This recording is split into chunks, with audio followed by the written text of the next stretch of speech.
ప్రియమైన ప్రేక్షకులకు ప్రియ ప్రభు రక్షకుడైన క్రీస్తు ప్రభు పేరట ప్రేమతో వందనములు మరియు స్వాగతం తెలియజేస్తూ ఉన్నాను. అనేక ప్రేక్షకులు అడుగుచున్నటువంటి ప్రశ్నలకు సమాధానం ఇవ్వవలసినదిగా ఈ కార్యక్రమమును బైబిల్ ట్రూత్స్ లేక బైబిల్ సత్యములు అనే కార్యక్రమమును మీ ముందుకు మేము అందిస్తూ ఉన్నాం. ఈ ప్రత్యేకమైనటువంటి కార్యక్రమములో మనకు వర్తమానములు అందించబోవారు రెవరెండ్ మనోహర్ ప్రదీప్ గారు, MTh, the United Trinity church బెంగళూరులో వీరు సేవ చేస్తూ మరలా బెతెస్దా బైబిల్ సెమినరీకి ప్రిన్సిపల్గా వ్యవహరిస్తూ ఉన్నారు. ప్రభు పనిలో విరామము లేకుండా బలముగా వాడబడుతున్నటువంటి దైవజనులు వారు మన మధ్యలో ఉండటం చాలా సంతోషం. మా అందరి తరపున వారికి స్వాగతం తెలియజేస్తూ ఈ కార్యక్రమంలో శ్రోతలు అడిగినటువంటి ప్రశ్నలకు సమాధానం అందించవలసినదిగా ప్రభు పేరట మనవి చేస్తూ సమయాన్ని వారికి అప్పగిస్తూ ఉన్నాము.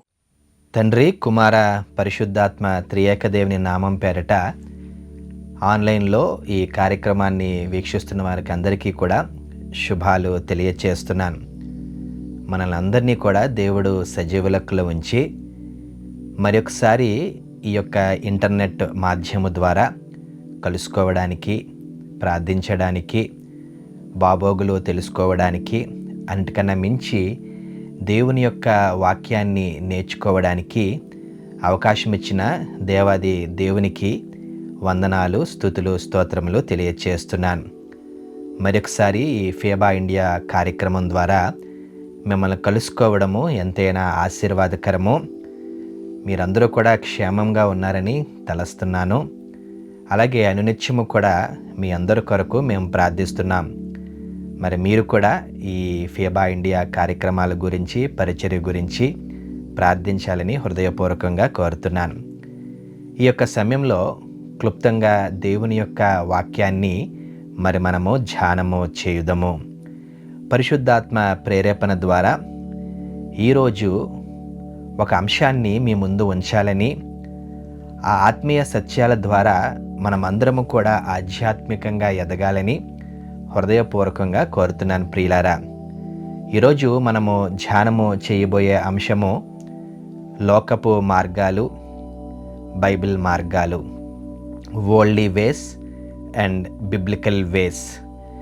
ఈ యొక్క లోకంలో సాతానుడు ఉన్నాడని, ఎవరిని మృంగుదుమా అని ఎదురు చూస్తున్నాడని మనకందరికీ తెలుసు.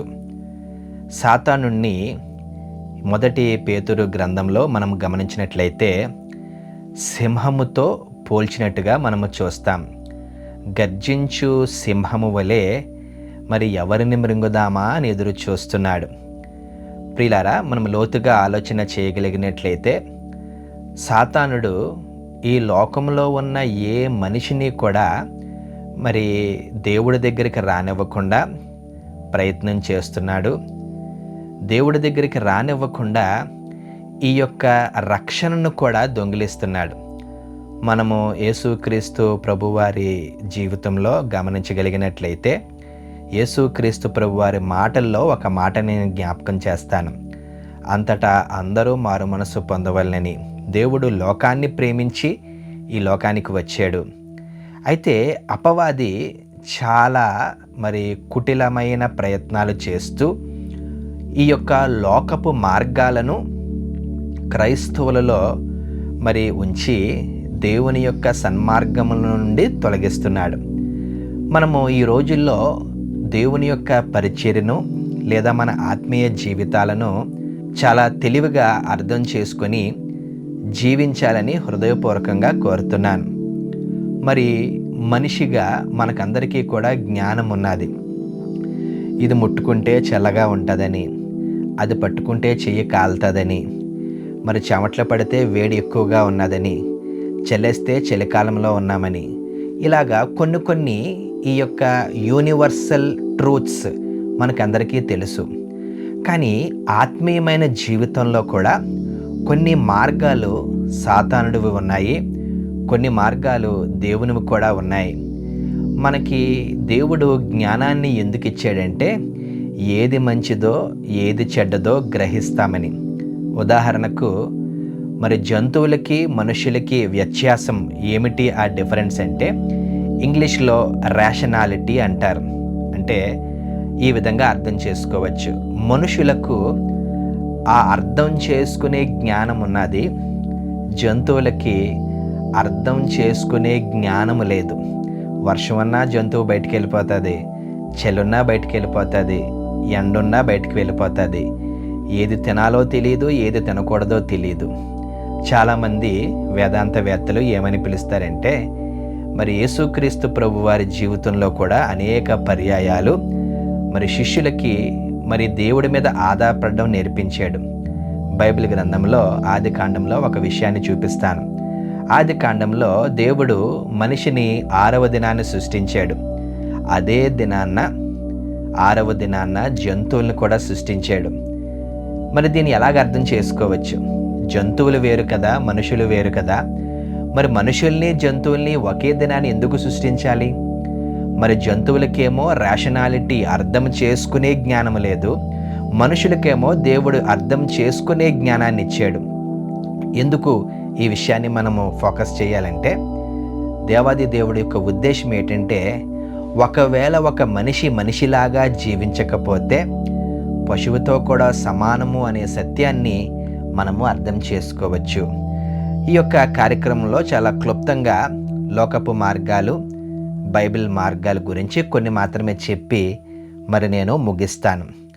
అందరూ దయచేసి తీయాలని కోరుతున్నాను. అపోస్తలుడైన పౌలు ఫిలిప్పీలకు రాసిన పత్రిక దయచేసి చూడండి. ఈ ఫిలిప్పీలకు రాసిన పత్రిక అని అనగానే మరి దేవాది దేవుడు ఫిలిప్పు సంఘాన్ని ఉద్దేశించి రాశాడని మనం చూస్తాం. అలాగే కొలస్సీలకు రాసిన పత్రిక, అలాగే ఎఫెసీలకు రాసిన పత్రిక, ఫిలెమోనుకు రాసిన పత్రిక. నూతన నిబంధనలో పౌలు భక్తుడు దాదాపు 80% పుస్తకాలు ఆయనే రాసేశాడు. ఈ 4 పుస్తకాలని మనం గమనించగలిగినట్లయితే వీటికి ఒక ప్రత్యేకత సంతరించుకొని ఉన్నది. ఏమిటి ఆ ప్రత్యేకత అని గమనించగలిగినట్లయితే, ఎఫెసీలకు రాసిన పత్రిక, ఫిలిప్పీలకు రాసిన పత్రిక, కొలస్సీలకు రాసిన పత్రిక, ఫిలెమోనుకు రాసిన పత్రిక, ఈ 4 పత్రికలను చెరపత్రికలు అని పిలుస్తారు. ప్రిజన్ ఎపిసిల్స్. ఏమిటి ఆ ప్రిజన్ ఎపిసిల్స్ అని గమనించగలిగినట్లయితే, అపోస్తలుడైన పౌలు రోమా సామ్రాజ్యంలో ఈ రోమా సామ్రాజ్యానికి సంబంధించిన అధికారుల ద్వారా అరెస్ట్ చేయబడి ఈ యొక్క చెరలో ఉంటాడు.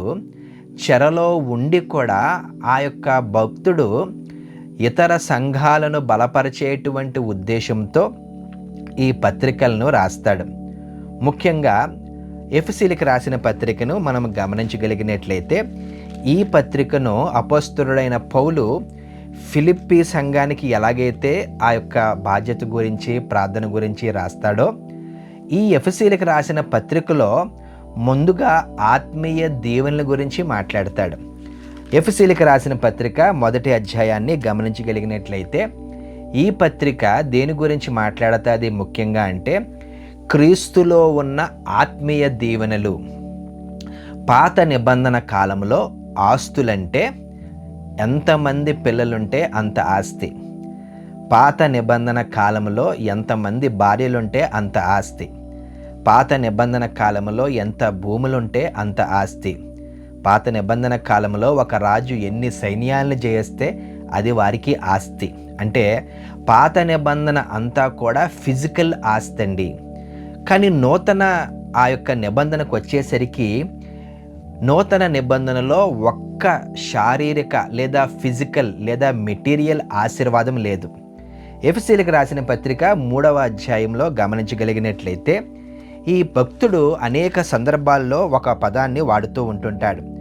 అనేక సందర్భాల్లో మనము చదువుతాము కదా, దేవుడు మనకిచ్చిన రక్షణ ఒకరి చేత సంపాదించుకోలేనిది. దేవుడు కేవలము తన కృప ద్వారానే మనకి ఆత్మీయ దీవెనలు ఇచ్చాడు. అన్నిటికన్నా ముఖ్యమైనది ఏంటంటే అదే ఆ యొక్క రక్షణ. కృపచేత మనము మహాపాపంలో ఉండగా ఆయన కృపచేత మనల్ని రక్షించాడు. ఎఫెసీలకు రాసిన పత్రిక 4వ అధ్యాయం గమనించగలిగినట్లయితే ఇక్కడ క్రీస్తు శరీరం గురించి మనము చూస్తాం. అంటే ఈ 4వ అధ్యాయంలో క్రీస్తు శరీరంలో ఉన్న ఆత్మీయ దీవెనల గురించి ఈ అధ్యాయము మరి మాట్లాడుతున్నట్లుగా మనము చూడవచ్చు. ఉదాహరణకి మనకందరికీ ఈ రోజుల్లో ఫ్యాన్ ఉండాలండి, బ్రతకలేము. ఫ్యాన్కి ఒక ఉద్దేశం ఉన్నది. ఫ్యాన్ ఉద్దేశం ఏంటంటే అది గాలినివ్వాలి. ఇంట్లో లైట్లు ఉన్నాయి, వాటి ఉద్దేశం ఏంటంటే వెలుగునివ్వాలి. మనము బయటకు వెళ్తే ఆ యొక్క ఆటో కానీ కారు కానీ ఆ రెంట్కి తీసుకొని బయటికి వెళ్తాం, అది ట్రాన్స్పోర్ట్కి పనికి రావాలి. అలాగే కంప్యూటర్ని తీసుకుంటే ఆ కంప్యూటరు మన పనులు చేసి పెట్టాలి. ఇలాగా ఈరోజు మన అనుదిన జీవితంలో ఉన్న ప్రతి వస్తువు కూడా ఒక ఉద్దేశముతో సృష్టించబడింది, ఒక ఉద్దేశముతో వాడడం జరుగుతుంది ప్రియులారా. మరి భూమి మీద చాలామంది మనుషులు ఉన్నారు కదా, కొన్ని బిలియన్ల ప్రజలు భూమి మీద ఉన్నారు. మరి ఇన్ని బాధ్యతలు కలిగి ఉన్న వ్యక్తులకి ఉద్దేశం ఏంటి? అసలు ఆ బేసిక్ ఆ యొక్క లోతైన ఆ అనుభవాల నుండి ఆలోచన చేస్తే ప్రాథమికంగా భూమి మీద ఉన్న ప్రతి వ్యక్తికి ఒక ఉద్దేశము ఉన్నదా? దేవుడు ఎందుకు ఒక మనిషిని భూమి మీద జంతువులాగో ఏ పక్షిలాగో సృష్టించకుండా మనిషిలాగా సృష్టించాడు అని ఆలోచన చేస్తే, మరి దేవుడు మనిషిని మనిషిలాగా జీవించాలని తనను తెలుసుకొని మరి ఈ లోకంలో ఆ వ్యక్తులు అందరూ కూడా క్రీస్తు స్వరూపాన్ని ధరించి క్రీస్తులాగా జీవించాలని ఆయన యొక్క ఉద్దేశం అండి. ఇందాక మనం మాట్లాడుకున్నాం కదా, ప్రతి వస్తువుకి ఒక్కొక్క ఉద్దేశం ఉన్నది. మరి మానవులకి క్రైస్తవులుగా ఏమిటి ఉన్నది, ఆ ఉద్దేశం ఏంటి అని కానీ మనము గమనించగలిగినట్లయితే ఆ మొదటి అధ్యాయం నుండి దయచేసి చూడాలని కోరుతున్నాను. ఎఫెసీయులకు రాసిన పత్రిక 1వ అధ్యాయము 6వ వచనము, ఆ లాస్ట్ 2 లైన్లు కానీ మనము చూడగలిగినట్లయితే, తన ఎదుట పరిశుద్ధులముగాను అలాగే నిర్దోషులుగా ఉండాలని దేవుడు మనల్ని అందరినీ కూడా సిద్ధపరుస్తున్నాడు. 2 బేసిక్ నెసెసిటీస్ మనుషులకి ఏమిటి ఆ పర్పస్, ఉద్దేశం అంటే, దేవాది దేవుడు యేసుక్రీస్తు ప్రభువారు ఈ లోకానికి వచ్చి రక్తము కార్చి చనిపోయి పునరుద్ధానము చెంది ఈ మనుషులందరినీ ఏమి చేయడానికి సిద్ధపడుతున్నాడంటే, ప్రతి వ్యక్తి పరిశుద్ధంగా జీవించాలని, అలాగే ప్రతి వ్యక్తి దేవుడి ముందు నిర్దోషులుగా ఉండాలని మరి ఆయన యొక్క కోరికగా ఉన్నదండి. లోతుగా మనము ఆలోచన చేద్దామండి. నేను పదే చెప్తూ ఉంటుంటాను, తెలుగు గ్రంథము మనకు చేతిలో ఉన్నది, కానీ బైబిల్ తెలుగులో రాయలేదు. లోతుగా మనము గమనించగలిగినట్లయితే తెలుగులో సింపుల్గా పరిశుద్ధత అని ఉన్నది, ఇంగ్లీష్లో చూస్తే హోలీ అని ఉన్నది. హోలీ అని అనగానే మనము చాలా రకాల ఆ యొక్క జవాబుల్ని ఇవ్వగలం. ఈరోజు మీకు ఒక కొత్త సత్యాన్ని మీకు నేర్పించబోతున్నాను. హోలీ అని అనగానే ఈ బిబ్లికల్ గ్రామర్ ప్రకారం అర్థం ఏంటంటే సెపరేట్గా ఉండడం అంట. అంటే ఇతరులతో కలిసిపోకుండా, ఇతరులకి దూరంగా, లోకపు మార్గాల్లో కలిసిపోకుండా, దూరంగా వ్యత్యాసము కలిగి ఇతరులతో కలిసిపోకుండా ప్రత్యేకింపబడి ఉండడమే హోలీనెస్. అందుకే చర్చ్ అని అంటారు, గ్రీక్లో ఎక్లీషియా అంటారు. ఏమిటి ఈ ఎక్లీషియా అంటే పిలవబడిన వారు. ఎక్కడి నుండి పిలవబడ్డారు అని అంటే లోకంలో నుండి పిలవబడిన వారు, అదే సంఘము. దాన్నే చర్చ్ అంటాం ఇంగ్లీష్లో, గ్రీక్లో ఎక్లీషియా అంటాం. దేవుడు ఈ లోకపు మార్గాల్ని కలిగి ఉండకుండా మనల్ని కూడా పరిశుద్ధంగా జీవింపచేయాలని, అలాగే మనల్ని కూడా ఈ లోకములోండి వేరుపరచాలని ఆయన యొక్క ఉద్దేశమై ఉన్నది మన ఎడల. 2వది చూడండి, నిర్దోషము అని ఉన్నది. ఆ ఇంగ్లీష్ పదం చూస్తే బ్లేమ్లెస్ అని కూడా మనము చూస్తాం, కానీ గ్రీకు పదాన్ని చూస్తే మనకి ఆశ్చర్యం వేస్తుందండి. ఒక్క మచ్చ కూడా ఉండకూడదట. అంటే ఇతరుల వలె ఒక్క మచ్చ మనందరిలో కూడా ఒక్క స్పాట్ కూడా ఉండకుండా చేయడానికి దేవాది దేవుడు మనల్ని రక్షించాడు. ఇది ఆత్మీయ సత్యమండి. ఈ 4వ అధ్యాయాన్ని ఎఫెసీయులకు రాసిన పత్రిక 4వ అధ్యాయాన్ని మనము గమనించగలిగినట్లయితే ఈ అధ్యాయం అంతా కూడా వేరు చేయబడి ఎలాగ జీవించాలి, క్రీస్తులో మనము పుట్టి పెరిగాము గనక, క్రీస్తుని ధరించాము గనక ఈ ఆధ్యాత్మిక జీవితంలో ఒక్క మచ్చ కూడా లేకుండా ఎలాగ జీవించాలి, ఈ 2 అంశాల గురించి మనం క్లుప్తంగా నేర్చుకుందాం. చూడండి, మనమందరం కూడా క్రైస్తవులుగా పిలువబడుతున్నాం. ఒక వ్యక్తి మనల్ని ఎలాగ క్రైస్తవుడిగా చూస్తాడు? పేరుని బట్ట, లేదా నేను మెడలో ఒక క్రైస్ట్ సింబల్ని, సిలువ మార్గాన్ని నేను ధరిస్తే, లేదా ఇంటికి వచ్చినప్పుడు సిలువను కానీ వాక్యాన్ని కానీ ఆ యొక్క ఇంట్లో గోడ మీద పెడితే నన్ను క్రైస్తవుడిగా నన్ను చూస్తారా అంటే కాదండి. ఇవన్నీ కూడా బయట కనిపించేటువంటి మార్గాలు. అంటే సిలువ అనేది మెడలో తగిలించుకుంటే, ఉంగరంలో పెట్టుకుంటే, లేదా ఏదో క్రిస్టియన్ పేరు పెట్టుకుంటే ఇవన్నీ బయట కనిపించేటువంటి మార్గాలు. కానీ దేవాది దేవుడు ఇన్నర్ ట్రాన్స్ఫర్మేషన్ని కోరుతున్నాడు. నిజమైన క్రైస్తవుడు, క్రైస్తవురాలు ఎలాగ జీవించాలి?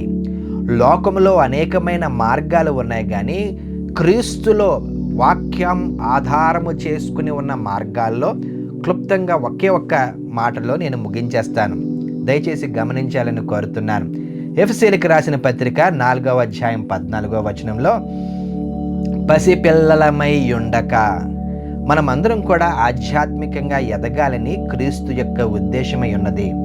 మరి పసిపిల్లలు ఏం చేస్తారంటే, ఈ పసిపిల్లలు దేన్ని చూస్తే అదే నమ్మేస్తారు, ఏది కావాలంటే అదే అడిగేస్తారు, వారు ఆలోచన చేయరండి. కానీ మనము మెచ్యూర్డ్ క్రిస్టియన్గా, ఆధ్యాత్మికంగా ఎదిగిన క్రైస్తవులుగా పసిపిల్లలలాగా ఉండకుండా లోతైన అనుభవాలు కలిగి ఉండాలని, అన్ని విషయాల్లో మెచ్యూర్డ్గా, అన్ని విషయాల్లో ఎదిగి క్రీస్తు స్వరూపాన్ని ధరించి ఉండాలని పౌలు భక్తుడు ఉద్దేశమై ఉన్నది.